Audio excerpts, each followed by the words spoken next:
Hello, सभी को good afternoon. Start किया जाए। कितना नंबर तक हुआ था? 22 नंबर। 23 नंबर से होगा ना?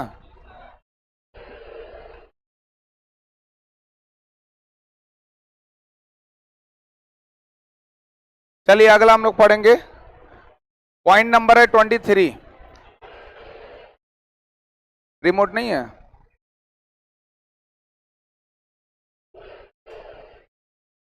फ्रैंकफर्ट। फ्रैंकफर्ट की संधि कब हुई थी? 10 मई 1871 को। नोट कर लीजिए, 10 मई 1871। क्या था ये संधि? 10 मई 1871 लिख लिए? आवाज ज्यादा हो रहा है। अच्छा आ रहे हैं वो।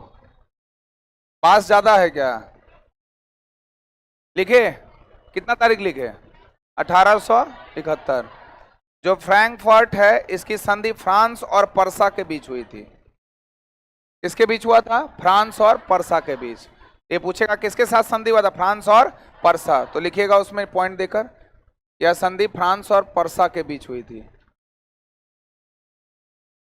लिखा हुआ है क्या? फ्रांस और पर्सा के बीच हुई थी। ठीक है, उसका लिखिए। आवाज थोड़ा बास ज्यादा आ रहा है क्या? ठीक है, फिर दोबारा नहीं बोलिएगा ये आए हो तो बोलते ठीक है, फिर चल जाएंगे तो बोलिएगा खराब है। अभी बोल दीजिए ठीक है कि खराब है? खराब है, क्या प्रॉब्लम है बताइए। सांप का कोई उपाय है? हाँ। हेलो, हेलो, अभी ठीक है? अभी ठीक है, देखिए तो। अभी ठीक है? पक्का? वो कुछ किया ही नहीं है। ठीक है अभी?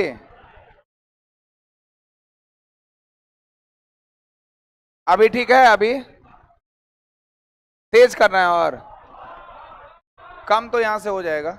अभी देखिए तो। अभी ठीक है ना? पक्का?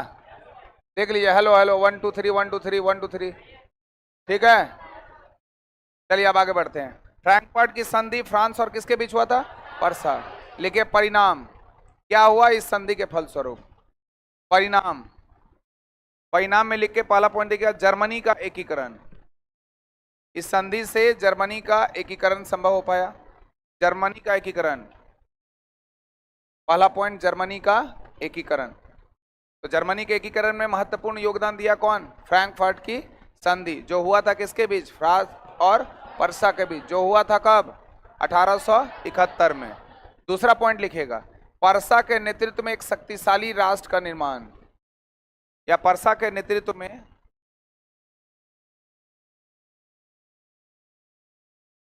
पर्सा के नेतृत्व में एक शक्तिशाली राष्ट्र का निर्माण। पर्सा के नेतृत्व में एक शक्तिशाली राष्ट्र का निर्माण।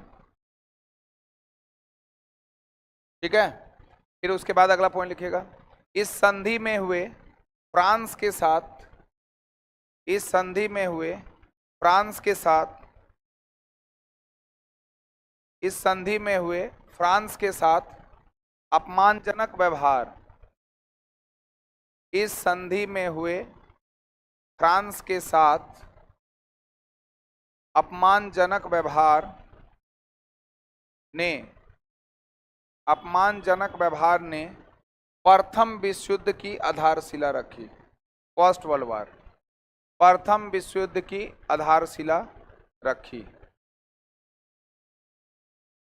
यानी 3 पॉइंट को, 3 पॉइंट में 2 पॉइंट सबसे इंपॉर्टेंट है। पहला यह है कि इस संधि के द्वारा जर्मनी का क्या हो पाया? एकीकरण। और इसी संधि के द्वारा चूंकि अपमानित महसूस कर रहा था अपने आप को कौन? फ्रांस, तो ये बदला लेना चाहेगा ही चाहेगा। और जो आधार बना किसका? प्रथम विश्व युद्ध का। जैसे अभी थोड़ी देर के लिए समझ लीजिए कि यूक्रेन और रूस के बीच में है, पिटाया कौन है? तो यूक्रेन को लगेगा थोड़ा बुरा, तो यूक्रेन चाहेगा कि हम उसका प्रतिशोध लें। अभी विवाद चल रहा है किन दो देशों के बीच? ज्वलंत मुद्दा, भारत और पाकिस्तान। इस कंडीशन में अगर भारत पाकिस्तान को मारता हो तो खैर छोटा है, अगर पाकिस्तान भारत पे हमला कर दे और भारत इस बीच कुछ ना कर पाए तो भारत को अच्छा लगेगा खराब? तो भारत हमेशा चाहेगा कि अपना क्षमता उसको दिखा दे, उसी के लिए वो प्रयास करेगा। और जाहिर सा बात है उस समय में युद्ध होना क्या है, निश्चित रूप से वो युद्ध होगा। अब संभावी है कि युद्ध होना ही होना है। वही था प्रथम विश्व युद्ध का कारण, वही था द्वितीय विश्व युद्ध का कारण, और अगर युद्ध होता है तो वही होगा वही इसका कारण कि आपके क्षेत्र अधिकार को यानी वर्चस्व की लड़ाई है, कौन कितना अधिक ये कर रहा है। उसका तत्कालिक कारण हो सकता है, जैसे आज के डेट में अगर थर्ड वर्ल्ड वार हो गया 2025 का, मान लीजिए 25 से हुआ, कितना साल होगा पता नहीं, तो उसका तत्कालिक कारण यही था कि पाकिस्तानियों के द्वारा भारतीय आतंकवादियों का नहीं, पाकिस्तानी आतंकवादियों के द्वारा भारतीय लोगों की हत्या, निर्मम हत्या, यही ना बना तत्कालिक कारण। आप देखिए उसमें चाइना को छोड़ के सारा देश इसका सपोर्ट में है, चाइना उससे क्या है, अलग है। और सच में इसका फायदा उठाते हुए अगर भारत सच में अगर उस पर हमला कर दिया तो जाहिर सा बात है कुछ ऐसा देश तो होगा जो भारत या भारत से रिलेटेड देश का दुश्मन होगा। नहीं समझ रहे हैं? जैसे मान लीजिए अमेरिका भारत को सपोर्ट कर रहा है तो अमेरिका को कोई दुश्मन तो होगा, रूस इसका सपोर्ट कर रहा है, रूस का कोई दुश्मन होगा, वो दुश्मन लोग अपना क्या बना लेगा, गुट, और एक इधर का गुट क्या हो गया, अलग। अब उस गुट के बीच लड़ाई होगा, क्योंकि उसमें गुट आ जाएगा, सारे देश इसमें सम्मिलित हो जाएंगे, इसलिए उसका नाम होगा विश्व युद्ध, क्योंकि उसमें विश्व परिदृश्य पर होगा। तत्कालिक कारण कुछ और बन सकता है। तो यहां पर एक संधि हुई थी, फ्रैंकफर्ट की संधि, जो कब हुई थी, 1871। कब हुआ था ये, 1871। किसके किसके बीच हुआ था ये, किसके किसके बीच हुआ था? और इसका परिणाम था जर्मनी का एकीकरण, और फ्रांस के साथ क्या हुआ था, अपमानजनक व्यवहार, जिसके कारण प्रथम विश्व युद्ध की आधारशिला रखी गई थी। इसी का नाम था फ्रैंकफर्ट की संधि। कब हुआ था, 1871 में। किसके किसके साथ हुआ था? अपने आप को अपमानित महसूस कर रहा था कौन, और वो आधारशिला रखा किसका, प्रथम विश्व युद्ध का। इसमें एकीकरण किसका हो पाया, जर्मनी का। यूरोप वासियों के लिए किस देश का साहित्य और ज्ञान विज्ञान प्रेरणा स्रोत रहा है, यूनान का।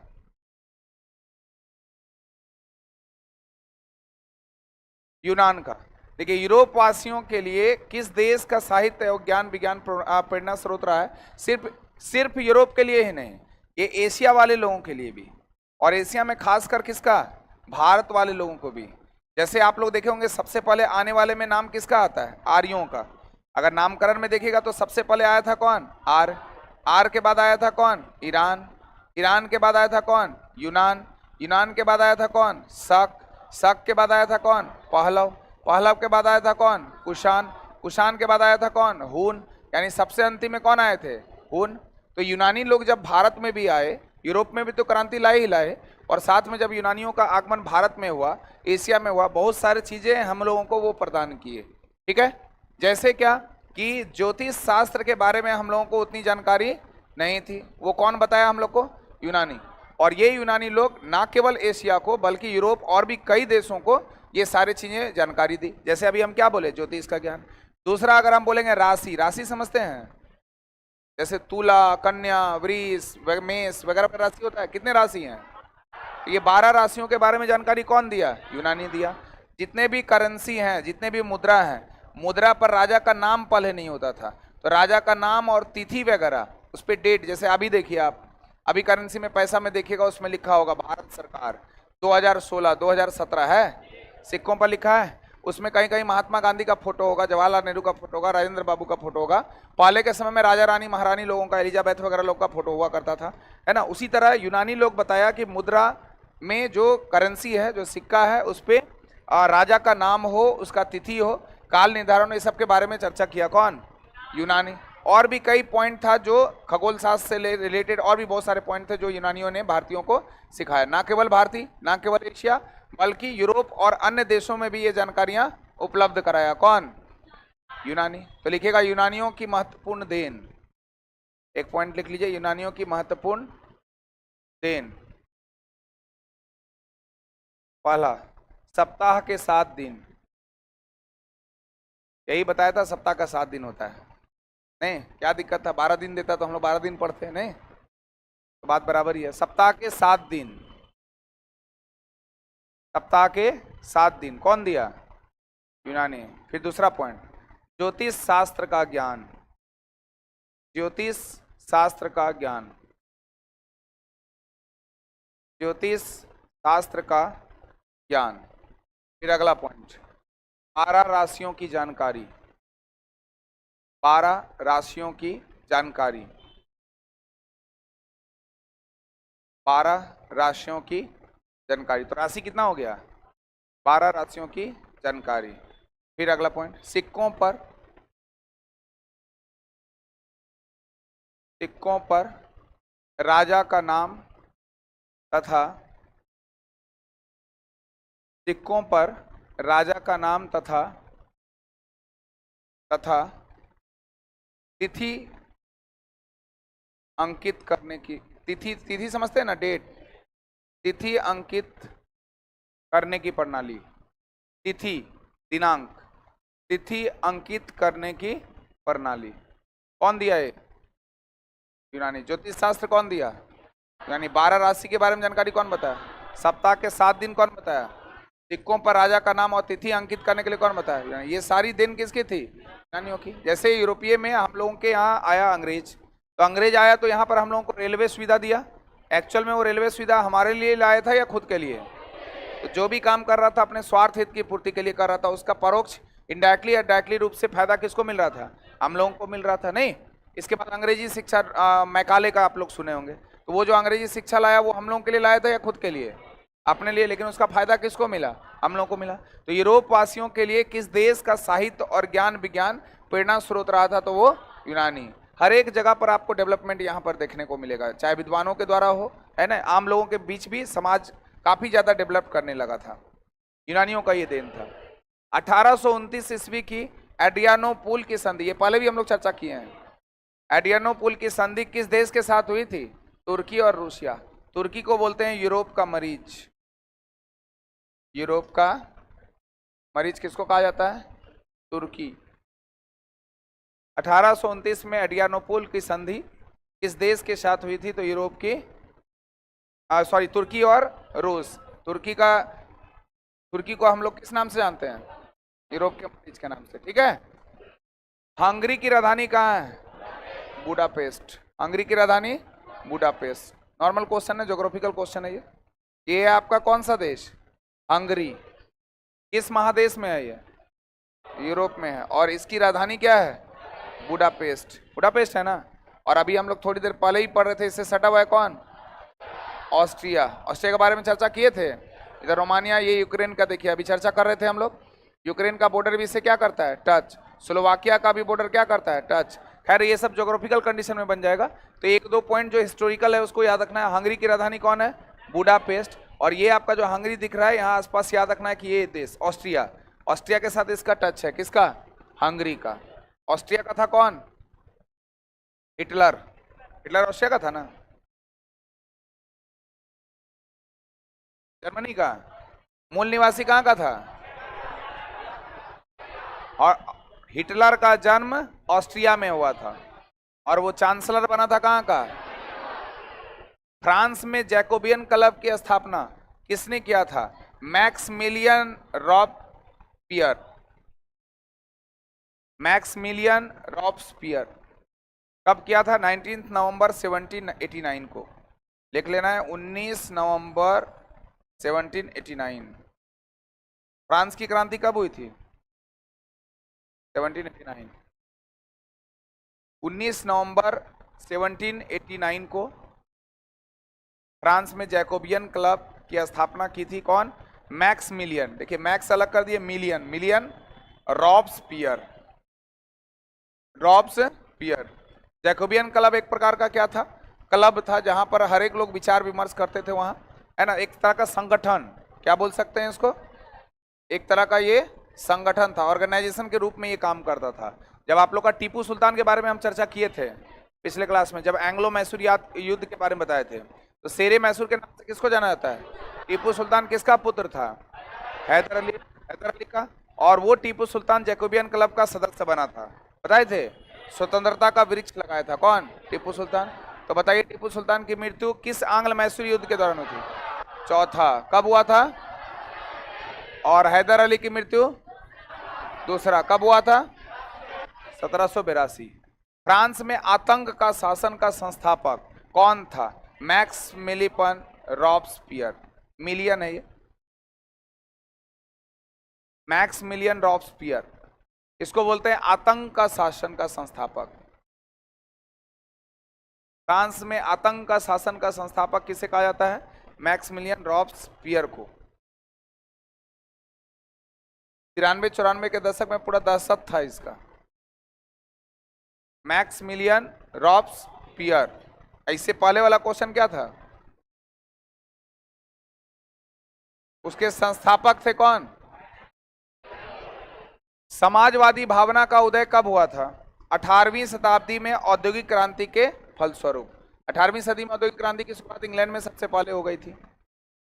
समाजवादी भावना का उदय कब हुआ था? 18वीं शताब्दी में औद्योगिक क्रांति के फलस्वरूप। 18वीं शताब्दी समझ रहे हैं?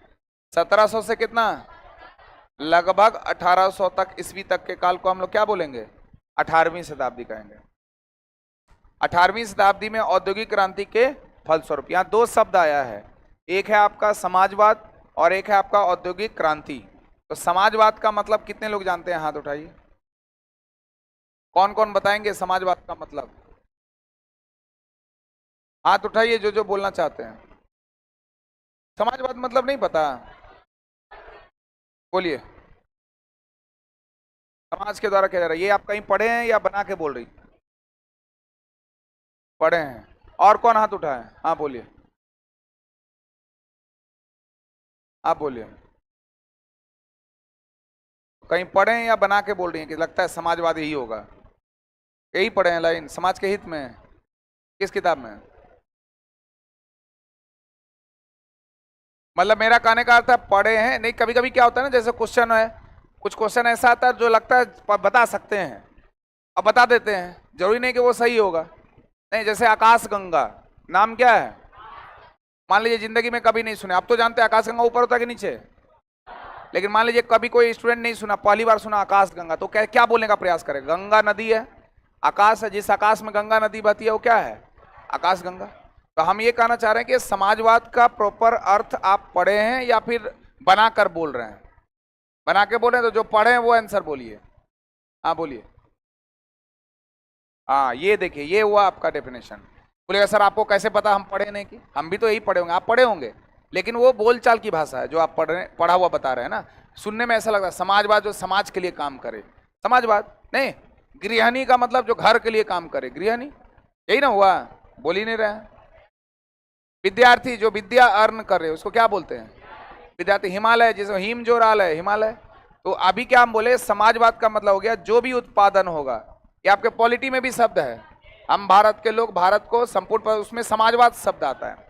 तो उत्पाद के नियंत्रण पर, उत्पाद जो होगा उत्पादन के नियंत्रण पर जो इसका जो वर्चस्व होगा वो किसका होगा? सरकार का होगा। हालांकि वो लगता है निजी बोले थे आप क्या पीछे? अच्छा, सरकार का होगा। किसका होगा? सरकार। जैसे दो चीज होता है, एक पूंजीवादी होता है, एक समाजवादी होता है। पूंजीवादी मतलब कैपिटलिज्म इकोनॉमी, वहां पर प्राइवेट सेक्शन आता है। जैसे हमारे यहाँ टिस्को है, टाटा एंड स्टील कंपनी, 1907 में स्थापित हुआ पहला लौह इस्पात कारखाना है। तो वो हमारा प्राइवेट है कि गवर्नमेंट है? प्राइवेट है, तो उसको बोलेंगे पूंजीवादी। क्या बोलेंगे? पूंजीवादी। जैसे हमारे यहाँ राउरकेला, भिलाई, छत्तीसगढ़, ये सब जो खुला हुआ है सारा, दुर्गापुर, ये सब, बोकारो उकारो स्टील प्लांट, ये गवर्नमेंट है या फिर प्राइवेट है? गवर्नमेंट है, दूसरी पंचवर्षीय योजना में खुला है। तो प्राइवेट है कि गवर्नमेंट है? गवर्नमेंट है। उसको हम लोग बोल देंगे एक तरह से क्या, मतलब कि जो पूंजीवादी जहां पर दिख जाएगा तो समझिए वो प्राइवेट है, और समाजवाद दिख जाए तो वो क्या है? गवर्नमेंट है। लेकिन हमारे भारत में दोनों चीज देखने को मिलेगा। जैसे ICICI बैंक, प्राइवेट की गवर्नमेंट? प्राइवेट। जैसे RBI या SBI ये सब रहेगा तो गवर्नमेंट। तो दोनों हमारे यहाँ चलता है कि नहीं? अभी हम टीचर हैं कि नहीं? प्राइवेट की गवर्नमेंट? आप लोग जो तैयारी करके बनिएगा वो, तो हमारे भारत में दोनों है कि नहीं? तो उसी को बोलते हैं मिक्स्ड। क्या बोलते हैं? मिक्स्ड। तो वो अर्थव्यवस्था में पढ़ना है आप लोग को, मिक्स्ड इकोनॉमी। तो यहां से याद रखना है, ये समाजवादी जो शब्द है ये नेहरू की अवधारणा पर आधारित है। ये क्वेश्चन पूछा हुआ है, पॉलिटी का क्वेश्चन है, किसके अवधारणा पर? नेहरू, कंसेप्ट ऑफ नेहरू, याद रखिएगा, नेहरू की अवधारणा पर आधारित है समाजवादी। समाजवादी का अर्थ होता है कि उत्पादन के नियंत्रण पर जो प्रभाव होगा वो किसका होगा? सरकार का। तो लिखिए समाजवाद। ये सब छोटा छोटा शब्द है, ये नहीं समझिएगा कैसे समझ में आएगा। आपका पॉलिटी का पहला ही लाइन होता है प्रस्तावना, प्रेमबल में, हम भारत के लोग भारत को संपूर्ण प्रभुत्व संपन्न समाजवाद पर निरपेक्ष लोकतांत्रिक गणराज्य बनाने के लिए तथा इनके समस्त नागरिकों को, रहता है पॉइंट। तो उसमें समाजवाद का मतलब लिखिएगा डैश देकर कि उत्पादन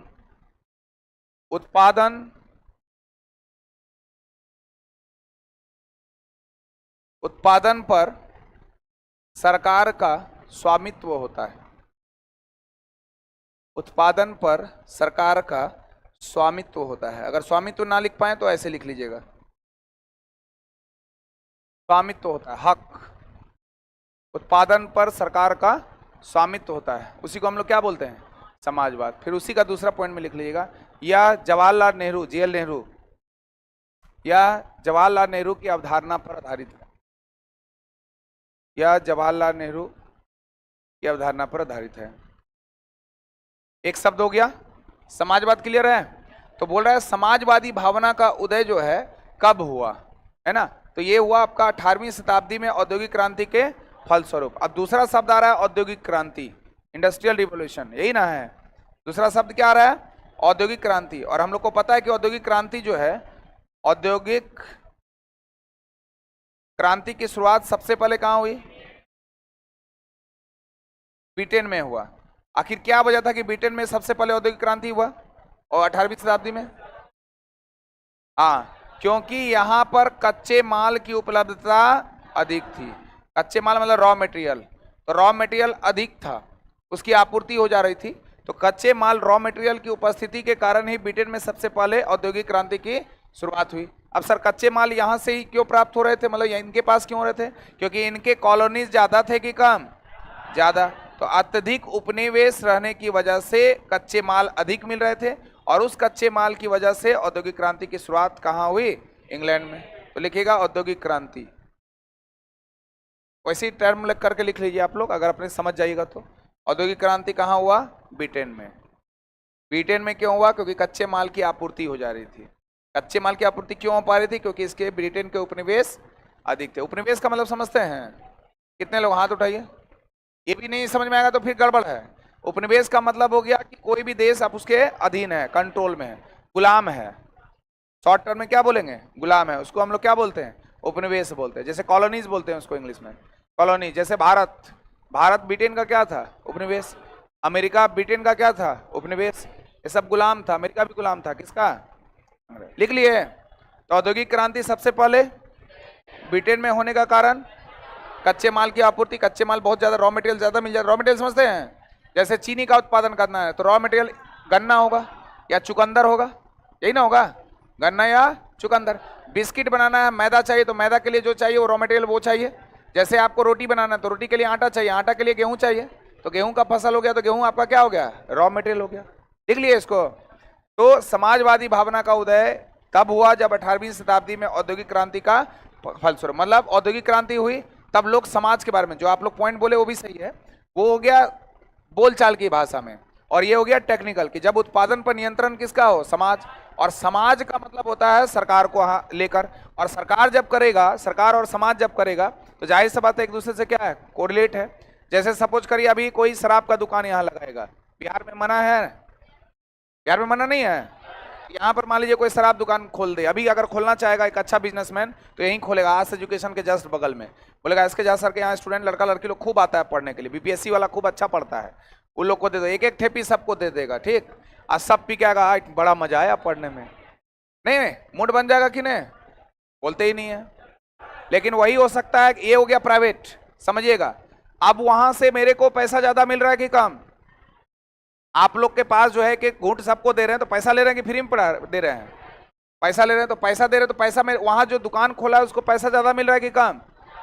लेकिन कभी कुछ स्टूडेंट हो गया कि इतना की जगह इतना ले लिया, उसके बाद आते कि बोला है चंद्रा सर बड़ी दिन से देख रहे हैं, टकते टकते ना, बड़ी दिन से देख रहे हैं आप हिस्ट्री पढ़ा रहे हैं, उर्दू भी पढ़ाइए कभी, जापानी जो चाइनीज भी पढ़ाइए कभी, तो वो मामला क्या हो गया? गड़बड़ नहीं हो गया? वो पूंजीवादी सिर्फ अपने हित के लिए सोचेगा, समाज के हित क्या? समाज भाड़ में जाए अपना काम बनता, भाड़ में जाए जनता।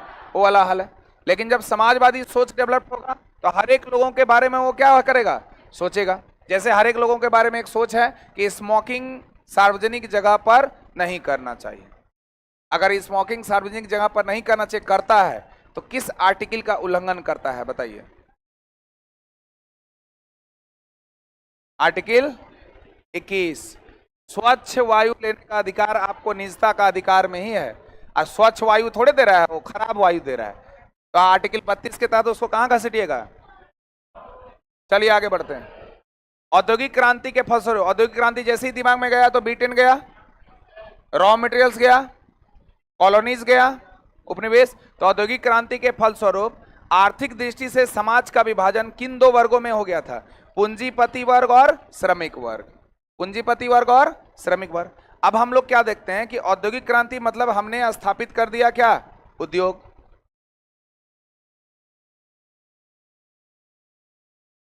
पूंजीपति और श्रमिक वर्ग। अब जैसे ही हम बोल रहे हैं औद्योगिक क्रांति तो हमने स्थापित कर दिया क्या? उद्योग। एक नॉर्मल उद्योग स्थापित करने के लिए हम लोगों को क्या क्या चीज चाहिए होता है? सबसे पहले दिमाग। सबसे पहले क्या चाहिए?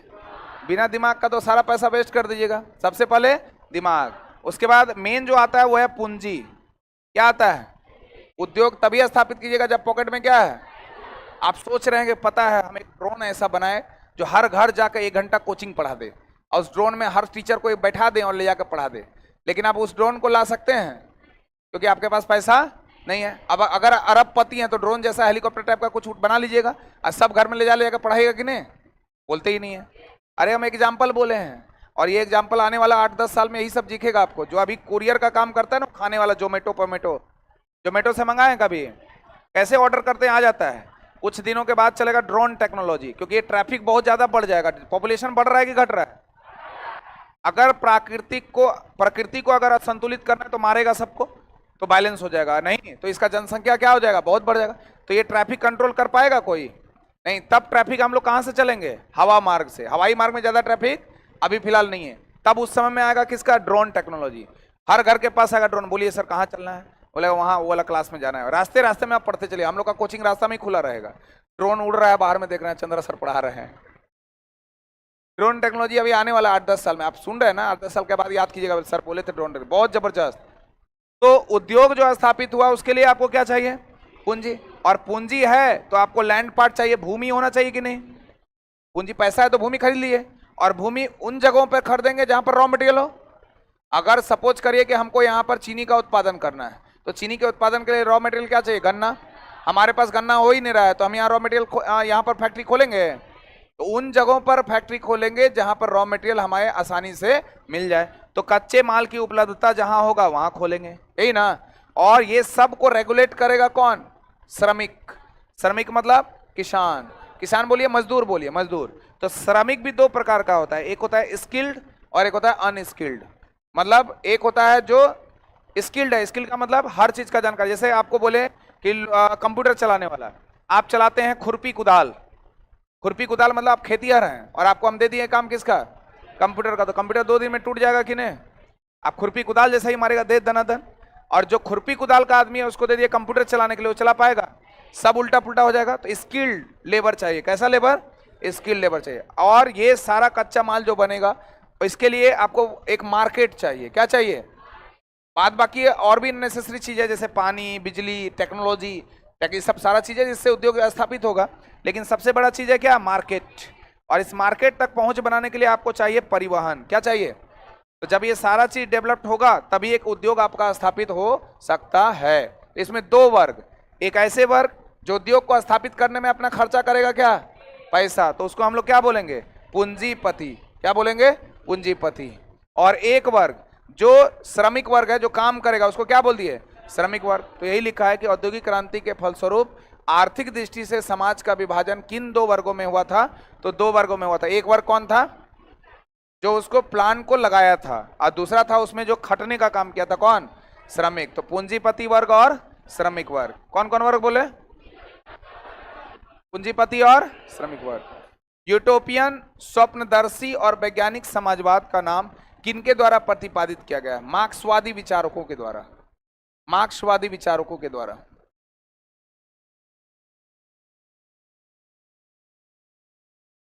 वैज्ञानिक समाजवाद, मतलब उसका सोच जो होगा वो वैज्ञानिक व्यूज के रूप में होगा, साइंटिफिक। जैसे हम बोलते हैं कि ये कलम है कि बिस्किट, कलम है क्योंकि हम इससे क्या करते हैं, अगर हम इसको खा रहे होते तो बोलते हैं ये बिस्किट है, इसको बिस्किट बोलेंगे तो सब बोलेगा नहीं बोका है, नहीं बोलेगा। तो इससे हम लोग लिखते हैं कि खाते हैं, तो वो हो गया एक प्रकार के लॉजिकल तथ्य है कि इतना बराबर इतना ही होगा। जैसे अभी हम बोल रहे हैं कि क्या क्या हो सकता है, तो उसी को बोलते हैं हम लोग क्या, वैज्ञानिक समाजवाद। तो यूटोपियन यानी स्वप्नदर्शी और वैज्ञानिक समाजवाद का नाम किनके द्वारा प्रतिपादित किया गया था, मार्क्सवादी विचार। मार्क्सवादी विचारधारा जो था लोगों का एक समाज को चेंज करने का प्रयास किया गया था। जो मार्क्सवादी हम लोग पढ़ेंगे उसके शासकों के बारे में भी। अधिकतर यूरोपियन यूटोपियन है ये विचारकों फ्रांसीसी थे, जो क्रांति के बदले क्या चाहते थे, शांतिपूर्ण परिवर्तन। इनको क्रांति से मतलब नहीं था, ये चाहते थे शांतिपूर्ण अपनी चीजों को, बात को मनवा देना। बौद्धिक विकास चाहते थे, दार्शनिक विकास चाहते थे, शांति रूप से जीवन को आगे बढ़ाने का प्रयास करना चाहते थे। तो अधिकतर यूरोपियन विचारक जो थे वो क्या थे, फ्रांसीसी थे, और जो क्रांति में बदले क्या चाहते थे, शांतिपूर्ण परिवर्तन। क्या चाहते थे, शांतिपूर्ण परिवर्तन। प्रथम यूटोपियन समाजवादी कौन थे, सेंट साइमन, जो फ्रांसीसी थे। मैक्सिमम तो फ्रांसीसी है, नाम है, व्यक्ति का नाम है ये, सेंट साइमन। प्रथम यूटोपियन समाजवादी कौन थे, सेंट साइमन। सेंट साइमन कहाँ के, मैक्सिमम तो वहां फ्रांसीसी के थे, उसमें से एक आपका सेंट साइमन। फ्रांसीसी यूरोपियन चिंतकों के एकमात्र व्यक्ति जिसने राजनीति में भी हिस्सा लिया था वह कौन थे, लुई ब्लो। लुई ब्लो व्यक्ति है ये, एक ऐसा व्यक्ति जो फ्रांसीसी की यूरोपियन चिंतक थे, लेकिन उसके साथ साथ इन्होंने राजनीति में भी क्या लिया, हिस्सा लिया। इन लोगों का एक ही उद्देश्य था, शांतिपूर्ण चीजों को आगे बढ़ाना, लेकिन इसमें राजनीति पॉलिटिकल सिस्टम में भी रुचि लिया कौन, लुई ब्लो। क्या नाम बोले, क्या नाम बोले, क्या नाम बोले, लुई ब्लो। फ्रांस से बाहर सबसे महत्वपूर्ण यूरोपियन चिंतक कौन थे, ब्रिटिश उद्योगपति Robert oven. Robert oven France से बाहर सबसे महत्वपूर्ण यूरोपियन चिंतक, ऐसा फैक्चुअल क्वेश्चन है, नाम है। फ्रांस से बाहर सबसे महत्वपूर्ण यूरोपियन चिंतक कौन थे, ब्रिटिश उद्योगपति Robert oven. Robert oven. France से बाहर सबसे महत्वपूर्ण यूरोपियन चिंतक कौन थे, रॉबर्ट ओवन क्या थे, ब्रिटिश उद्योगपति। कार्ल मार्क्स, अब आया मेन टॉपिक इसका। कार्ल मार्क्स का जन्म कहां हुआ था, जर्मनी में। कार्ल मार्क्स, मार्क्सवादी सिद्धांत से जुड़ेंगे। कार्ल मार्क्स का जन्म कहां हुआ था, जर्मनी में। कार्ल मार्क्स की मुलाकात फ्रेडरिक एंगल्स से कब और कहां हुई थी, तो 1844 में पेरिस में, 1844 पेरिस। कार्ल मार्क्स की मुलाकात फ्रेडरिक एंगल्स से कब और कहां हुई थी, 1844 ईस्वी में पेरिस में। पेरिस कहाँ है, फ्रांस का कैपिटल क्या है, यूनेस्को का मुख्यालय कहाँ है। मार्क्स और एंगल्स ने साम्यवादी घोषणा पत्र कब प्रकाशित किया, जिसे आधुनिक समाजवाद का जनक कहा जाता है, 1848। यहां से दो प्रश्न आपका पूछा जाएगा। एक है कि आधुनिक समाजवाद का जनक किसे कहा जाता है, किसको कहा जाता है, 1848 लिख लिए। देखिए ध्यान दीजिएगा, मार्क्स और एंगल्स ने दोनों मिलकर साम्यवादी घोषणा पत्र प्रकाशित किया। दोनों मिलकर एक घोषणा पत्र बनाया जिसका नाम था साम्यवादी घोषणा पत्र। क्या नाम बोले, क्या बोले, क्या बोले। और ये घोषणा पत्र जो है ये प्रकाशित कब किया गया, कब किया गया, और इसी को कहा गया आधुनिक समाजवाद का जनक। तो मार्क्स और एंगल्स के इसमें भूमिका अग्रणी थी, और इन्होंने कौन सा लिखा था, ये साम्यवादी घोषणा पत्र प्रकाशित किया था। कब प्रकाशित किया, 1848 में। कब प्रकाशित किया, 1848 में। साम्यवादी का मतलब होता है कि एक ऐसा चिंतक, एक ऐसा विचारधारक जो शांतिपूर्ण चीजों को आगे बढ़ाने का प्रयास करता है। साम्यवादी का मतलब जैसे समाजवाद होता है ना, तो समाजवाद के अगले चरण को हम लोग लेकर जाते हैं, या लास्ट चरण जो बोलते हैं उसी को हम लोग क्या बोलते हैं, साम्यवाद। जिसकी सोचे एकदम औलों से क्या होगी, भिन्न होगी, वही आपका साम्यवादी विचारधारा। जैसे आप समाजवादी विचारधारा कैसे बोलते हैं, एक अलग तरह का चिंतन जो शांतिपूर्ण चीजों के बारे में सोचने का प्रयास करेगा। अभी आएगा वो लाइन आएगा जिसमें हम लोग पॉइंट वाइज पॉइंट पढ़ेंगे कि आधुनिक साम्यवाद किसको कहते हैं, साम्यवादी चिंतन से क्या मतलब, उसके 6 पॉइंट अभी जो है बताए गए हैं इसमें। मार्क्स ने दास कैपिटल नामक पुस्तक की रचना कब की थी? 1867। तो यहां से इससे भी सबसे इंपॉर्टेंट क्वेश्चन बन गया कि दास कैपिटल जुड़ा हुआ है किससे? Karl Marx. तो दास कैपिटल के लेखक कौन? Karl Marx. ये वेरी वेरी इंपॉर्टेंट क्वेश्चन हो गया कि दास कैपिटल के लेखक कौन? Karl Marx. और इनके पुस्तक की स्थापना जो रचना हुआ था कब? 1867 में। समाजवादियों की बाइबिल कहा जाता है इसे, किसको? दास कैपिटल को। लिख लीजिएगा, समाजवादियों की बाइबिल। समाजवादी समझ रहे हैं ना? बोल नहीं रहे हैं सब लोग? समाजवादी समझ रहे हैं सब लोग? समाजवादियों की बाइबिल किसे कहा जाता है? Das Kapital. दास कैपिटल को कौन लिखा है? Karl Marx. कार्ल मार्क्स ना। समाजवादियों का बाइबिल किसको कहा गया? किसको कहा गया? दास कैपिटल के लेखक कौन है? Karl Marx. कार्ल मार्क्स ने इतिहास को कितने चरणों में बांटा था? 6 चरण में। कितने चरण में बांटा है? 6 चरण में। 6 चरण का नाम लिख लीजिए।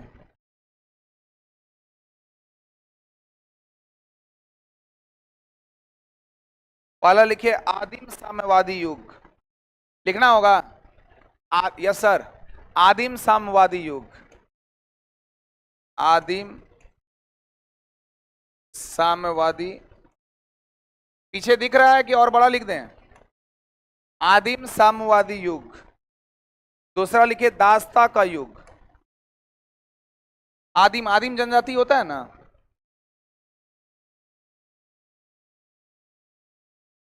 दासता का युग। तीसरा लिखिए सामंती युग। सामंती युग। इसके बाद इधर हम लिख दे रहे हैं, इसके बाद लिखिए पूंजीवादी युग।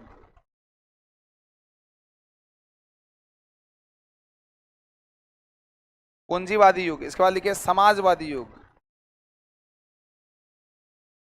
समाजवादी युग। उसके बाद लिखिए साम्यवादी युग। साम्यवादी युग।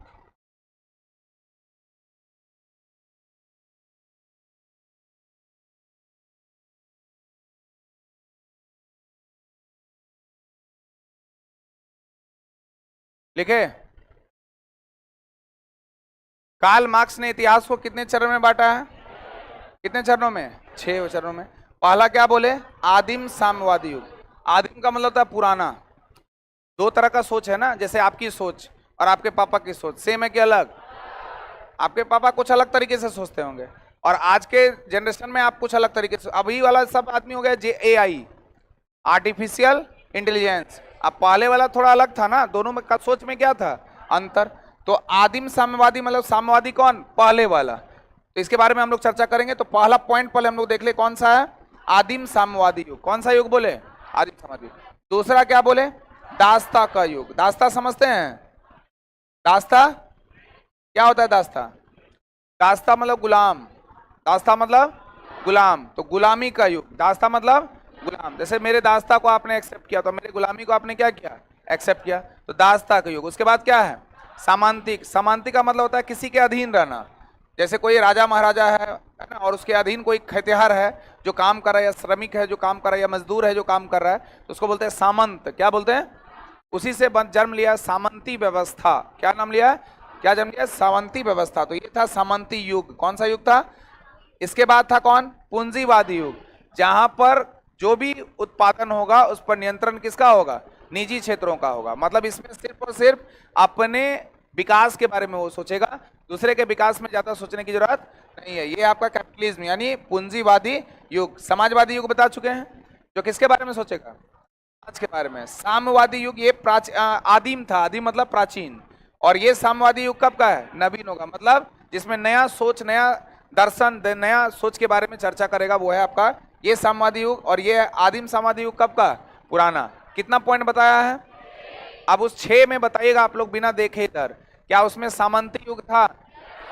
सोच के। पूंजीवादी था? साम्यवादी था? आदिम साम्यवादी था? पक्का? कितने लोग ये 6 पॉइंट बता देंगे बिना देखे? दो तीन तो ऐसे ही मिलता है, दास्ता और सामंत। दास्ता और कौन? सामंत। दास्ता और सामंत। बताइए, पूंजीवादी था, साम्यवादी था, दास्ता था, सामंत था, आदिम साम्यवादी था। तो 5 हो गया। तो बताइए एक कौन सा छूटा? मतलब याद हो गया? पक्का? तो ये 6 पॉइंट जो है इसमें से पूछेगा निम्नलिखित में से कौन पॉइंट उसका नहीं है। ऐसा अगर ऐसा क्वेश्चन पूछता है तो आप लोग क्या कीजिए, अगर कितने लोगों को याद हुआ हाथ उठाइए। ये 6 पॉइंट बाद बाकी को याद नहीं हुआ है? अरे पूंजीवादी था, समाजवादी था, दो तो ऐसे निकाल दीजिए। दास्ता युग था, समांती युग था, दोनों निकाल लीजिए। साम्यवादी था, आदिम साम्यवादी था, निकाल लीजिए। कितना हुआ? कहां बचा? बचा पूंजीवादी, समाजवादी, सामंती, दास्ता, साम्यवादी, आदिम साम्यवादी। बचा। कितने लोगों को याद हुआ? कॉपी में लिख के दिखाइए तो। वो जो लिखे हैं वो नहीं, कहीं अलग। चोरी नहीं कीजिएगा, नहीं तो ऊपर वाला सब देखता है। कितना नंबर से? हम नहीं बोल रहे हैं, हम बोले ही नहीं है ऐसा कुछ। एकदम बिना देखे, ऐसा कुछ नहीं है। आप लोग चोरी भी कर सकते हैं, इन कोशिश कीजिए बिना देखे 6 पॉइंट लिखने का। कितना अच्छा से बता दिए हैं, एक दूसरे कोलेट, एक के साथ एक फ्री।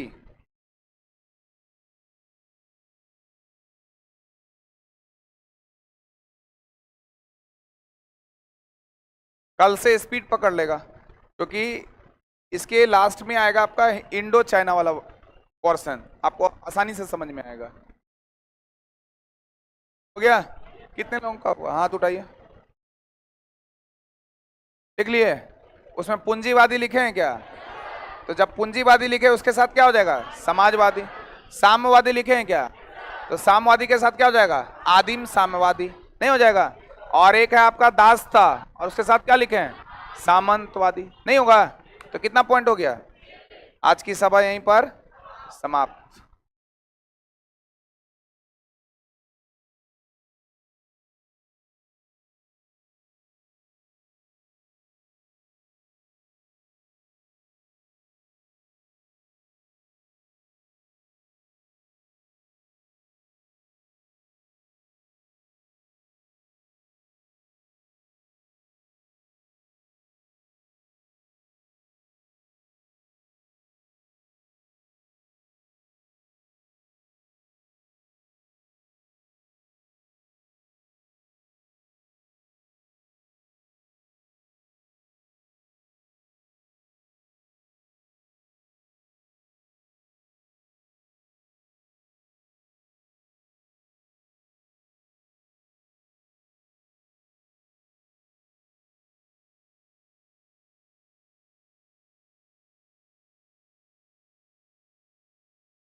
उसको उठाओ।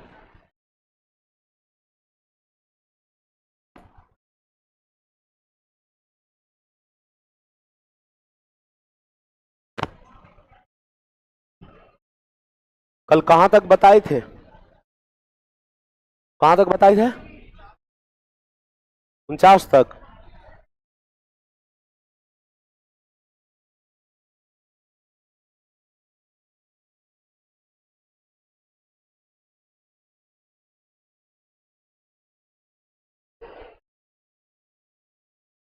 ये हो गया था, ये हो गया था ना। बोले थे कि सोवियत संघ में जो, आवाज सही करो, हेलो हेलो, अब सही है? थोड़ा सा बढ़ा दें, अब सही है? बढ़ाओ, बढ़ाओ थोड़ा सा, सही है? चलिए ठीक है। हम बोले थे कल कि सोवियत संघ का जब बात आता है,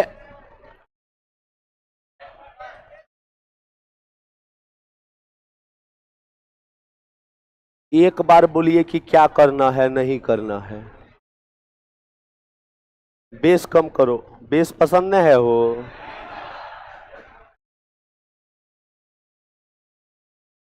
अब सही है? अब सही है ना हो? चलिए अब छोड़ दो, अब छोड़ दीजिए। अब यदि कोई कुछ बोला, अब सही है ना?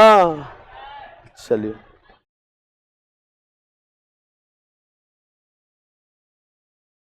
आगे बढ़े। अब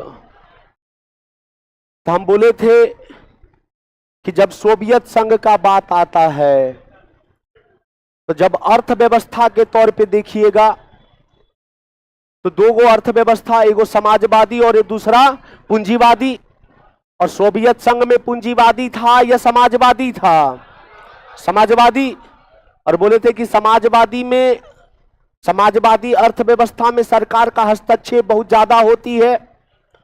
मतलब कोई भी चीज ले लीजिए आप,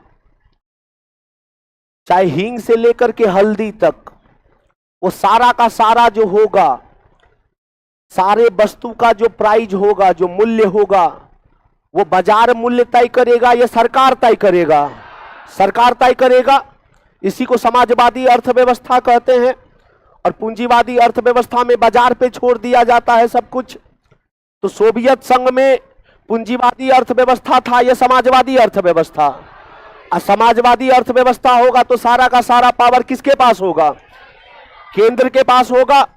तो यहां पे जो था वो अत्यधिक केंद्रीय है, मतलब सारा जो होगा वो केंद्र पे आधारित होगा, सरकार पे आधारित होगा। 50 नंबर देखिए क्या कह रहा है। कह रहा है कि रूसी संघीय समिति के कितने प्रतिशत सदस्य रूसी सशस्त्र बलों में शामिल था? तो 85% लिख लीजिएगा, 85%। यानी इससे यह पता चल रहा है कि सोवियत संघ था, और सोवियत संघ हम बोले थे कि कितने देशों का ग्रुप था? 15 देशों का ग्रुप था, यही था ना। और जो सोवियत संघ में जो सशस्त्र बल था, उसमें जो मात्रा थी, जनसंख्या ज्यादा थी, वो रूसियों का था, यानी रूस का था। और 100% में 85% अकेले जो है वो रूस का सेना रहता था। और मात्र जो 15% आपको दिख रहा है वो बाकी 14 से था। तो सोवियत संघ में आप कह सकते हैं कहीं ना कहीं 15 देश का जो ग्रुप था, उसमें सबसे ताकतवर कौन ग्रुप था? रूस था, क्योंकि उसमें कितना प्रतिशत था? 85% था। समझ आ रहा है हमारी बात? आगे देखिए, रूसी संविधान में प्रतिशत की भागीदारी कितनी थी? 52%। सेना में भी ज्यादा और आपको संविधान में भी।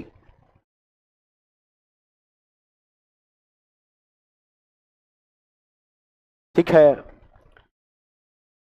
कमेंट उसमें नहीं चल रहा है, कमेंट चल रहा है। नहीं चल रहा है, कैसे पता चलेगा?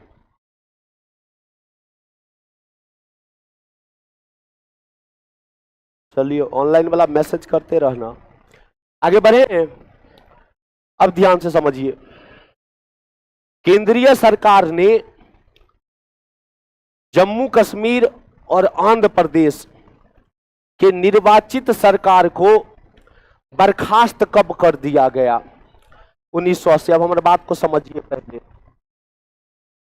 1977 में जब इमरजेंसी हटा, तो हालांकि 1978 में चुनाव होने वाला था, लेकिन इंदिरा गांधी ने कही कि 1978 में चुनाव न करवाया जाए और 1977 में ही चुनाव करवा लिया जाए।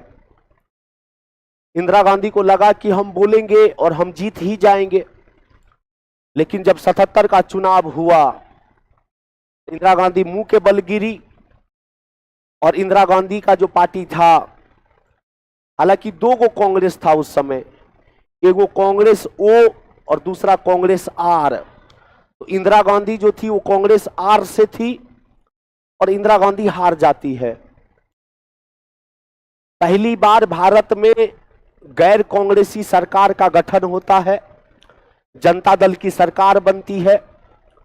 और जब जनता दल की सरकार बनी मोरारजी देसाई के प्रधानमंत्री में, तो कहा जाता है कि उस समय करीब करीब 9 गो राज्य में जनता दल की सरकार ने कांग्रेस का जहां जहां था, एगो बिहार भी था, उसमें सरकार को हटा दिया गया, सरकार को बर्खास्त कर दिया गया। क्योंकि उस समय मोरारजी देसाई भारत के प्रधानमंत्री थे, तो 9 गो राज्य में जहां जहां तुम्हारा कांग्रेस का सरकार था, उसको हटा करके राष्ट्रपति शासन लागू करवा दिया। इंदिरा गांधी चुपचाप देख रही थी सब चीज। इंदिरा गांधी सोच ली थी कि जब हमारा बारी आएगा तब इसको दिखाएंगे कि हम क्या चीज है। और ज्यादा दिन नहीं लगा, 1980 में फिर इंदिरा गांधी आती है और कहा जाता है कि एक दिन में 7 गो राज्य में नॉन कांग्रेस सरकार को बर्खास्त कर दिया गया। इंदिरा गांधी उन 9 गो में करवाया था, इंदिरा गांधी ने 11 गो राज्य में करवा दी। बोला सबको हटाओ। ईंट का जवाब पत्थर से, इसी को कहा जाता है।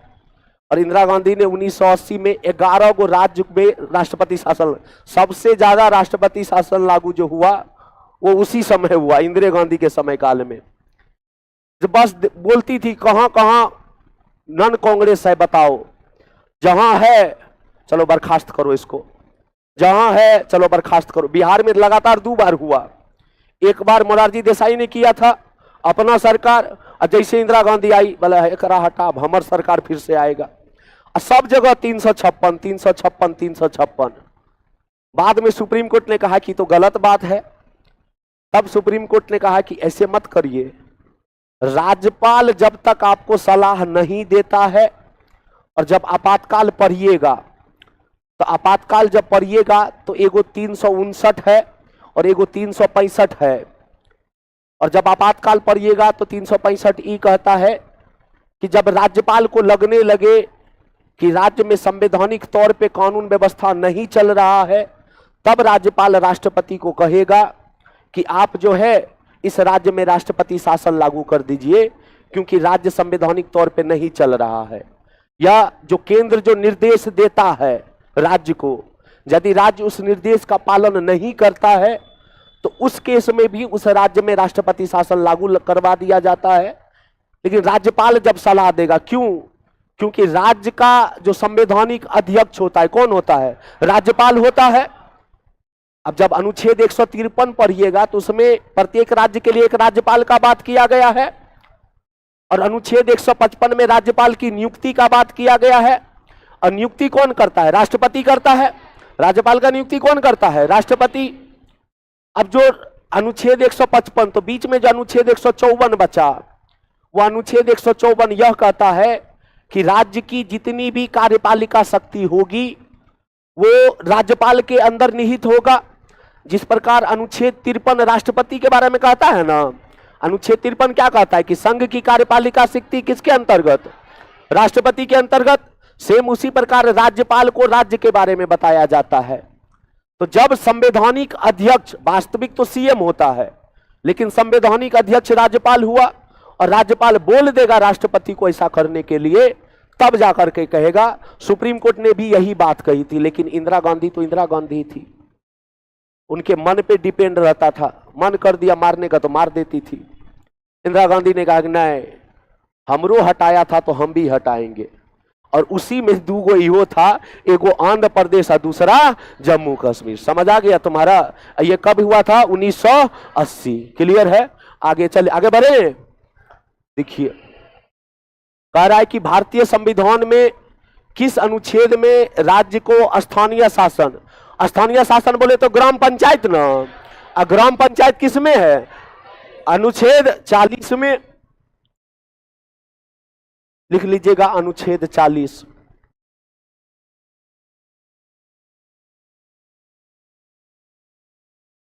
अनुच्छेद 40 से बात आया, तो यानी ये राज्य के नीति निदेशक सिद्धांत में आता है, यानी डीपीएसपी में आता है।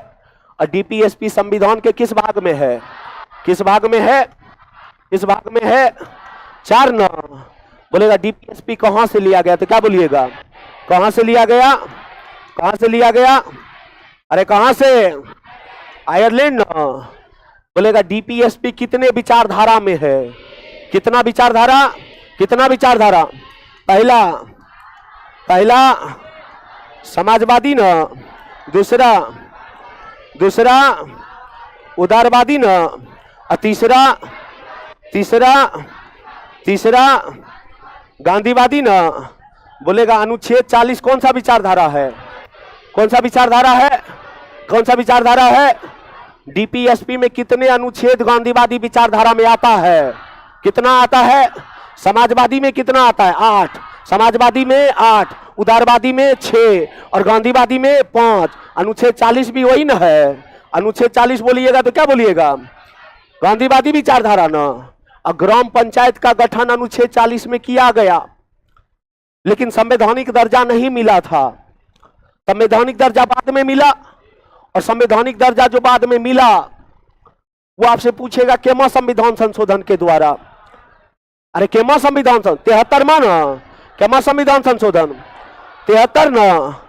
पंचायती राज आपसे पूछेगा कि पंचायती राज को संवैधानिक दर्जा जो मिला, केमा संविधान संशोधन 73 ना। 1900 लागू कब किया गया? तो क्या बोलिएगा? 24 अप्रैल 1900।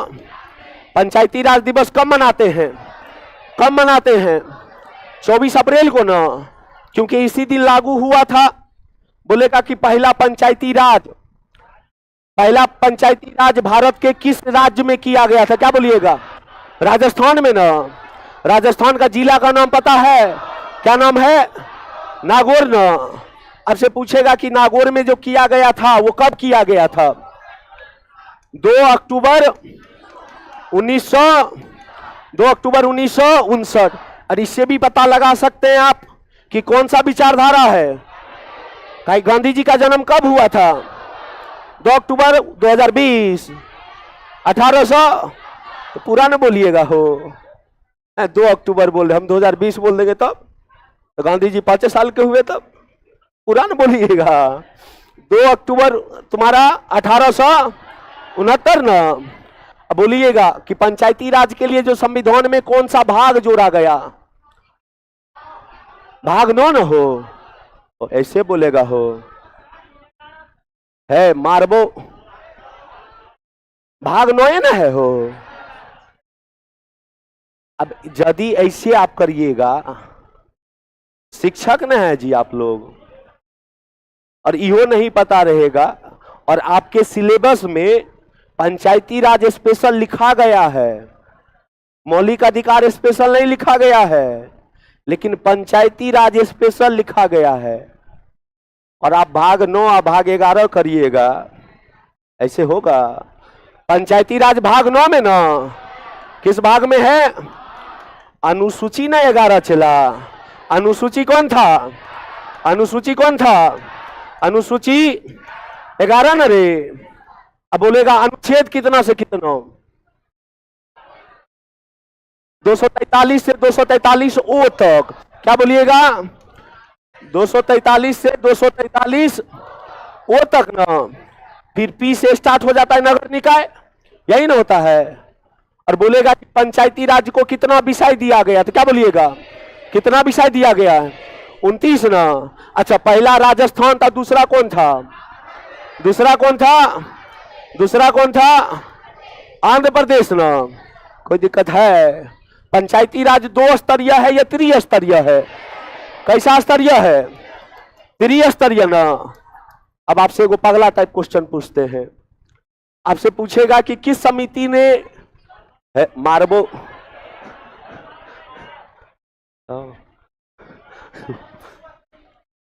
बोलती है स्वर्ण सिंह समिति, पागल वागल हो गई का हो। स्वर्ण सिंह समिति मौलिक कर्तव्य था ना, हम पंचायती राज पूछ रहे ना। एगो अशोक मेहता समिति था, एगो बलवंत राय मेहता समिति था। तो बलवंत राय मेहता समिति ने कहा त्रिस्तरीय, और अशोक मेहता समिति बोला 2 स्तरीय। समझ आ रहा है? ऐसने क्वेश्चन पूछेगा आपसे। समिति तो सबको याद है, लेकिन किस समिति ने कैसा स्तरीय बोला, क्वेश्चन ऐसे पूछ देगा। यदि मेरे जैसा एग्जामिनर क्वेश्चन सेट करने वाला रहा तो। अशोक मेहता समिति कब बना था, क्या बोलिएगा? अशोक मेहता समिति 1977 में, अशोक मेहता समिति 1977 ना। अब बलवंत राय मेहता समिति 1957 ना। कोई दिक्कत है? तो जितना था हम वैसे तो पंचायती राज पढ़बे करेंगे फाउंडेशन में, जितना था यहां तक कोई दिक्कत नहीं है आपका। आगे आइए, राजस्थान के देखिए क्वेश्चन आ भी गया। कहां पे? नागौर में। राजस्थान के किस जिले में 2 अक्टूबर 1959 को पंचायती राज, यहां पे पंचायती राज लिखना चाहिए था, नहीं लिखा, तो नागौर में। नागौर बोले तो राजस्थान। आगे बढ़े, नगर पंचायत की सदस्य संख्या कितनी से कितनी? देखिए 10 से 40 होना चाहिए, यहां 10 से 37 दिया है। हर एक राज्य का अलग अलग होता है, लेकिन संविधान में जो चर्चा किया गया है वो 10 से 40 है। हालांकि एससीईआरटी का क्वेश्चन है, और एससीईआरटी बोले तो बिहार वाला बात होगा, तो बिहार में 10 से 37। लेकिन यहां पे लिख लीजिएगा, संवैधानिक जो है वो 10 से 40 का बात किया है।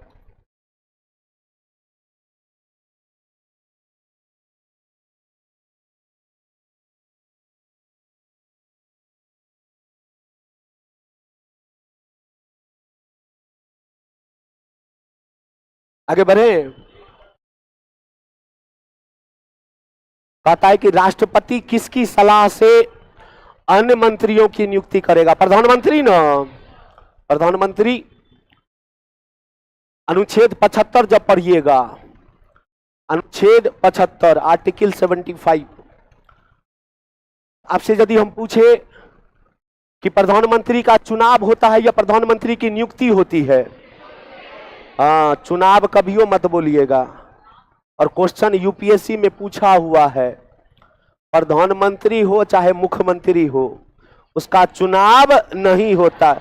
अरे मोदी जी कहीं से लड़े होंगे तो प्रधानमंत्री के सीट पे लड़े होंगे कि संसद के सीट पर? संसद की सीट पे न लड़े होंगे। भले सबको पता है कि मोदी जी ही प्रधानमंत्री बनेंगे, लेकिन जब इलेक्शन कमीशन के पास गए होंगे तो ऐसा थोड़ी लिखवाए होंगे कि हम प्रधानमंत्री के पद से लड़ रहे हैं, हम संसद के रूप में लड़ रहे हैं। संसद के रूप में मोदी जी को चुना होगा, और बाद में जिस पार्टी का लोग रहता है उस पार्टी के लोग उसको प्रधानमंत्री का फेस दे देता है, और तब उसकी नियुक्ति किसके द्वारा किया जाता है? राष्ट्रपति के द्वारा। तो प्रधानमंत्री की नियुक्ति जो है वो किस अनुच्छेद में बताया गया है? 75 में बताया गया है। और नियुक्ति कौन करता है? तो क्या बोलिएगा? राष्ट्रपति। कौन करता है? राष्ट्रपति।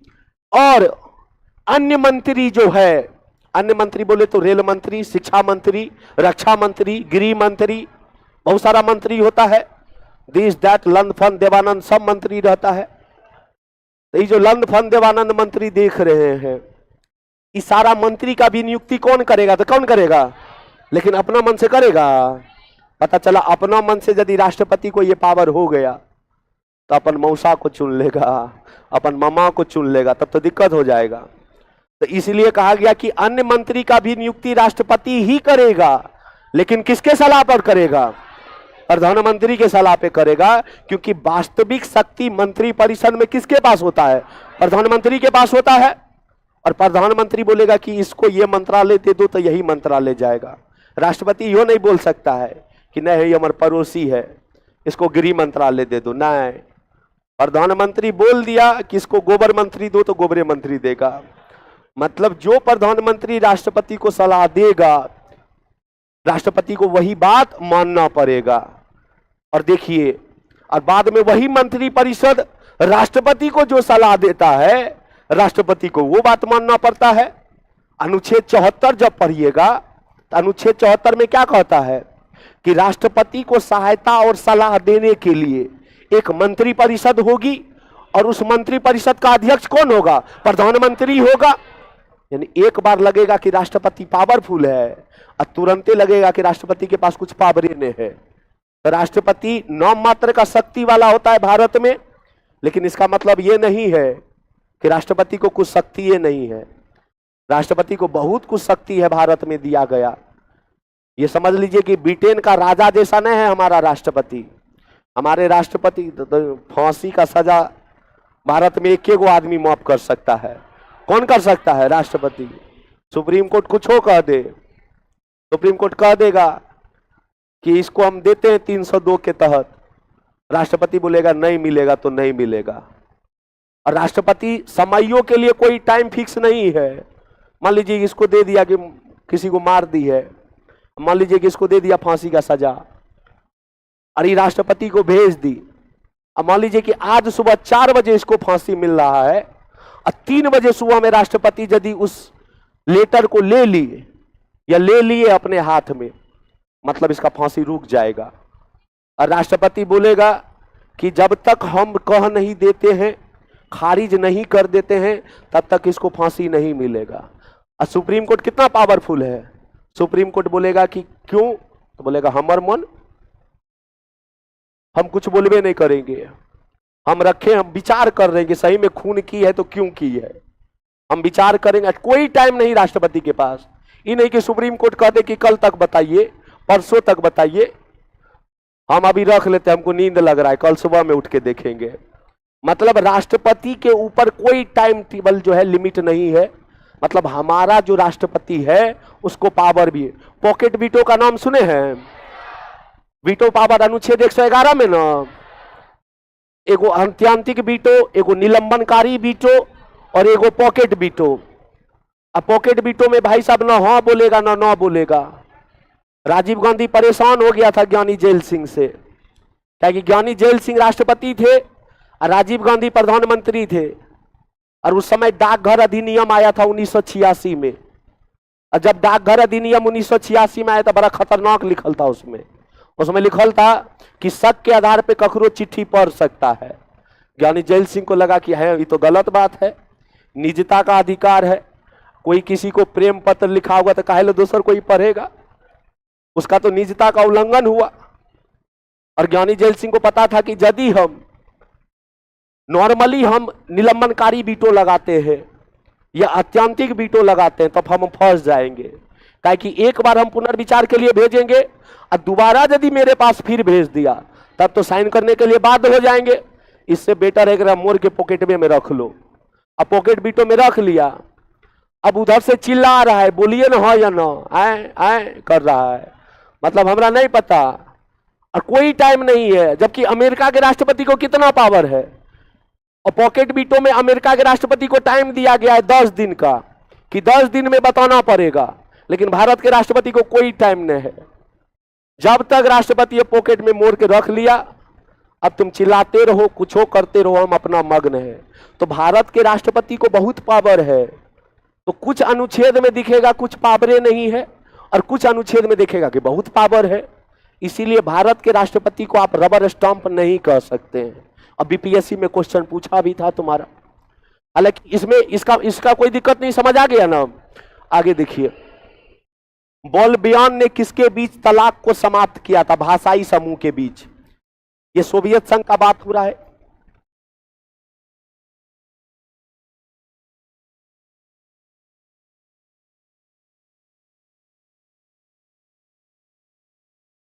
लिख लिए।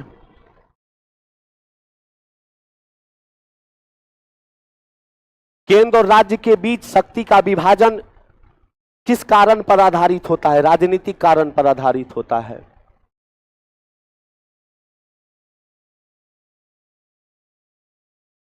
राजनीतिक कारण पर आधारित होता है। यह सैद्धांतिक बात है। देखिएगा, केंद्र में यदि किसी और का सरकार है और राज्य में यदि किसी और का सरकार है तो केंद्र और राज्य का जल्दी नहीं पटता है तुम्हारा। राज्य वाला केंद्र को गलियाएगा, केंद्र वाला राज्य को गलियाएगा। जैसे दीदी को ले लीजिए ना, पश्चिम बंगाल। अरे भारत में तो ऐसनो हुआ है, जो केंद्र का स्कीम आता है जिसमें राज्य को पैसा दिया जाता है ना, तो जब ममता बनर्जी को पैसा दिया गया, हाँ नाम लेकर के बोल रहे हैं, कौन गलत बोल रहे हैं। जब ममता बनर्जी को पैसा दिया गया और उस समय कहा जाता है कि बंगाल में इलेक्शन होने वाला था, ममता बनर्जी ने पैसा नहीं ली। ममता बनर्जी को लगा कि केंद्र का पैसा यदि ले लेंगे तो चुनाव में आएगा केंद्र सरकार और पूरा हल्ला करेगा बंगाल की हम इतना पैसा दिए, हम इतना पैसा दिए।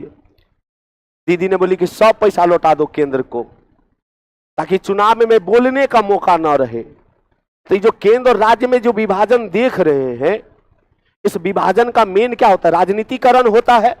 राजनीतिकरण से ही सारा कुछ तुम्हारा होता है। हाँ, यदि केंद्र और राज्य में सेम सरकार है तब तो कोई दिक्कत नहीं है। जो 1967 तक चला, 1967 तक केंद्र में भी कांग्रेस और राज्य में भी कांग्रेस, तो चला कोनो बात नहीं था तब, काहे कि जो केंद्र कहता था राज्य मान लेता था, क्योंकि उसी पार्टी की सरकार थी।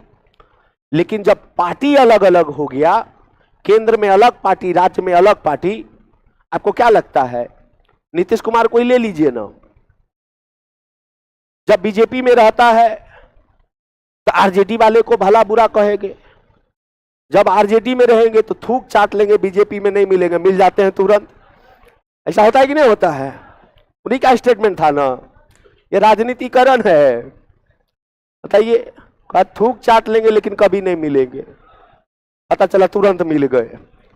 राजनीति में आप किसी पे ट्रस्ट मत करिए। हाँ, कहावत तो है कि राजनीति ऐसा चीज है कि किसी पे ट्रस्ट नहीं करना चाहिए। एगो बेटा बोला अपन बाप को कि हमको भी राजनीति करना है, बोला मत करो, गंदा है। बोला नहीं हमको करना है, बोला चलो मेरे साथ छत पे। उसको छत पे ले गया, बोले कूदो ऊपर से, बोला गिर जाएंगे, बोला कूदो ना, बोले हम है ना रे, बाप है हम तो, और कैच पकड़ लेंगे तुमको। बोला हम गिर जाएंगे, बोला बोल रहे कूदो, कूद गया, छोड़ दिया। बाद में बोला कि काहे छोड़ दिए, बोला यही राजनीति है। मतलब ककरों पे ट्रस्ट नहीं करना है राजनीति में कि कब क्या हो जाए। तो यहां पे कहने का मतलब यही है तुम्हारा कि केंद्र और राज्य के बीच यदि शक्ति का विभाजन किस कारण पे आधारित होता है? किस कारण पे? राजनीतिक कारण पे। कोई दिक्कत नहीं है तुम्हारा। आगे आइए। सोवियत समाजवादी गणराज्य के साथ संघ विवादित क्यों हुआ? राजनीतिक संगठन की समस्या के कारण।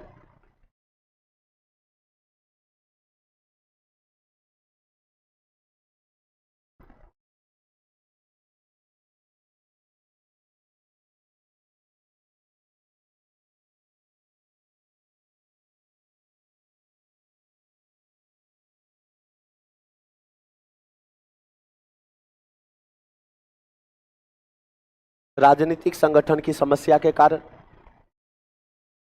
सिंपल सी बात है, 15 देशों का ग्रुप था ये, और जब 15 देशों का ग्रुप रहेगा, या 15 आदमी ही ले लीजिए ना, 15 आदमी यदि एक जगह रहेगा, क्या आपको लगता है कि 15 का विचार एक जैसा हो सकता है?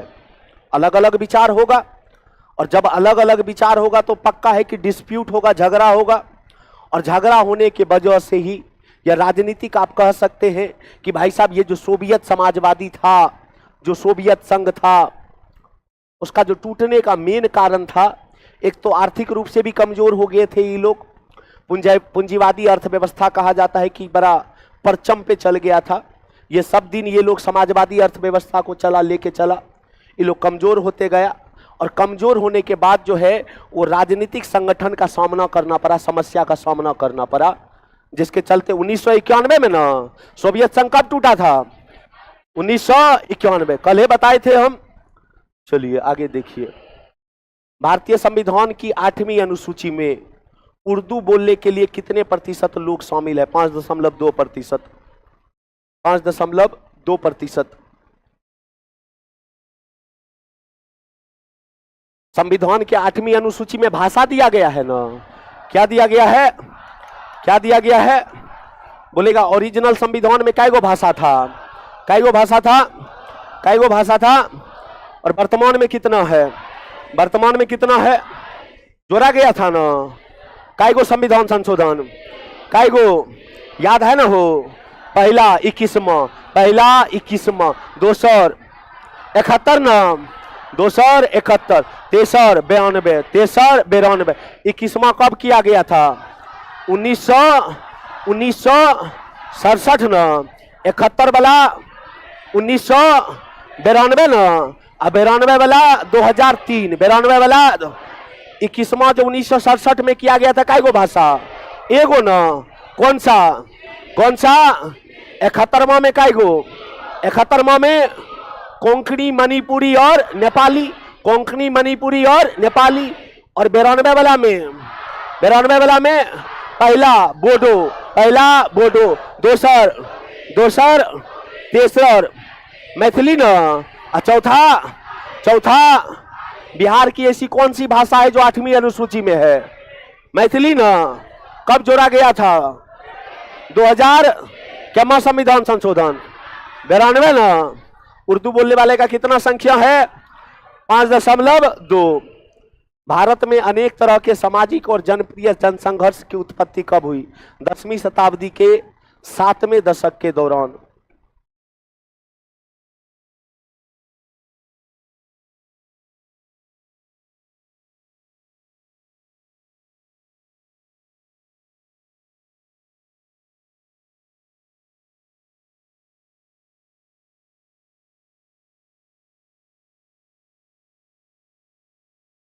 लिखें।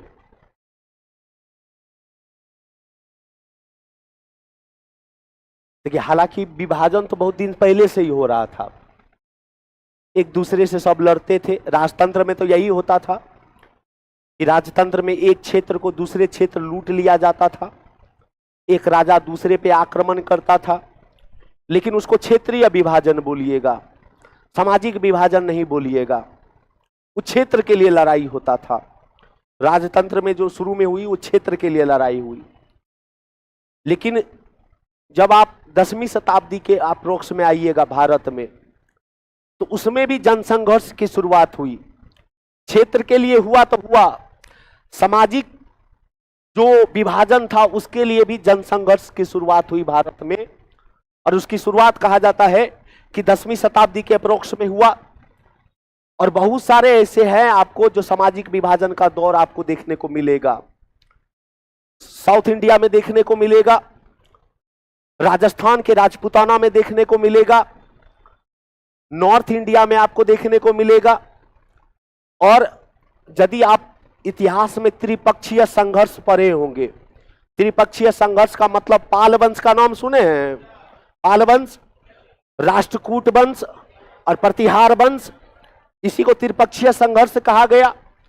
और तीनों की जो लड़ाई हुई उसमें एक कन्नौज के लेकर हुआ था, क्षेत्र को लेकर के हुआ था। लेकिन अपना दबदबा जो रहा वो अपने ही क्षेत्र में सामाजिकता को भी लेकर के रहा। तो सामाजिक विभाजन जो है वो भारत में कहा जाता है कि जो 10वीं शताब्दी है वहां से शुरुआत हो गया। तो यहां पे क्वेश्चन आपका यही था। आगे देखिए, लोकतंत्र में फैसले कैसे लिए जाते हैं? आम सहमति से। आम सहमति से।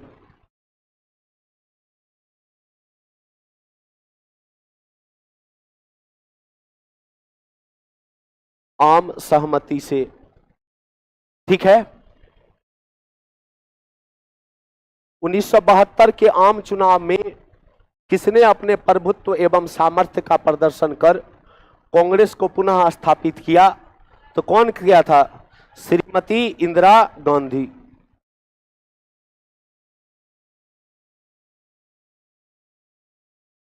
देखिए, जब जवाहरलाल नेहरू मरे थे, तो जवाहरलाल नेहरू जब मरे तो कांग्रेस का अध्यक्ष एक तमिलनाडु का व्यक्ति था जिनका नाम था के कामराज। और कहा जाता है कि के कामराज कांग्रेस में अपना एक खतरनाक वर्चस्व जमा करके रखे थे, और यही कारण बना कि जवाहरलाल नेहरू के बाद मोरारजी देसाई प्रधानमंत्री नहीं बन पाया। के कामराज नहीं चाहता था कि मोरारजी देसाई भारत का प्रधानमंत्री बने। के कामराज चाहते थे कि वैसा व्यक्ति भारत का प्रधानमंत्री बने जो हमारे हाथों का कठपुतली बन के रहे। और उनको सबसे बढ़िया उदाहरण इसका लाल बहादुर शास्त्री दिखा, और लाल बहादुर शास्त्री को भारत का दूसरा प्रधानमंत्री बनाया गया। लेकिन लाल बहादुर शास्त्री 1965 में दिखा दिया कि नहीं, हम भी एक प्रधानमंत्री, बहुत बढ़िया प्रधानमंत्री है। 1965 में ना युद्ध हुआ था, बाद में लग गया कि नहीं भाई साहब लाल बहादुर शास्त्री सही में है। लाल बहादुर शास्त्री के बाद के कामराज जो है वो नहीं चाहते थे कि इंदिरा गांधी बने, लेकिन इंदिरा गांधी बनी। और इंदिरा गांधी जब बनी तो कहा जाता है कि 1969 तक आते आते इंदिरा गांधी और जो कांग्रेस का वो व्यक्ति जो जवाहरलाल नेहरू से बड़ा क्लोज हुआ करते थे, इंदिरा गांधी का विचार और जो बड़े बुजुर्ग था वो सबका विचार अलग अलग हो गया। इवन कहा जाता है कि 1969 तक कांग्रेस में ही दो गुट बन गया था। के कामराज का एक अलग गुट बन गया और इंदिरा गांधी का एक अलग गुट बन गया। बाद में इंदिरा गांधी को कांग्रेस से बाहर निकाल दिया जाता है 1969 में, और 1969 में इंदिरा गांधी जो ओरिजिनल कांग्रेस था उससे बाहर हो गई। तो एक वो कांग्रेस ओ बना जो पुराना वाले का था, और जो इंदिरा गांधी नया कांग्रेस बनाई उसको कांग्रेस आर कहा गया। तो जब 1971 में चुनाव होने वाला था, कहा जाता है कि पीएन हक्सर नाम का एक व्यक्ति थे जो इंदिरा गांधी के ऑल टाइम साथ रहते थे, और कहा गया कि 1971 में ही चुनाव करवा लिया जाए। मार्च अप्रैल के महीने में चुनाव हुआ था, और कहा जाता है कि जब चुनाव हुआ तो चुनाव में जो कैंपेन चला था वो कांग्रेस ओ के तरफ से था। इंदिरा हटाओ का नारा दिया गया, और इंदिरा गांधी ने गरीबी हटाओ का नारा दी। और 1971 में इंदिरा गांधी ऐसा ऐसा काम कर दी कि भाई साहब दिसंबर में, जैसे दिसंबर 1971 में बांग्लादेश वाला मुद्दा था, बांग्लादेश को आज़ाद करवा दिया गया, और उससे पहले इंदिरा गांधी बढ़िया काम कर चुकी थी। तो 1971 का जब चुनाव हुआ तो उसमें इंदिरा हटाओ का जो नारा दिया गया था कांग्रेस ओ वाले के तरफ से, वो भारी नहीं पड़ पाया गरीबी हटाओ के नारा से। और 1971 में जो इंदिरा गांधी जीती थी चुनाव, उसमें एक ही शब्द उनको तुम्हारा कर दिया, और वही नारा था गरीबी हटाओ का। आपसे पूछेगा गरीबी हटाओ का नारा इंदिरा गांधी कब दी थी तो क्या बोलिएगा? 1971 के चुनाव में। कब दी थी तुम्हारा? 1971 के चुनाव में। क्लियर है? यहां तक कोई दिक्कत नहीं? तो श्रीमती इंदिरा गांधी। क्लियर? आज यहीं तक रहने दीजिए, इसके आगे ले चलेंगे हम लोग कल। ठीक है? ऑनलाइन वाला हमको बता देना, कोई दिक्कत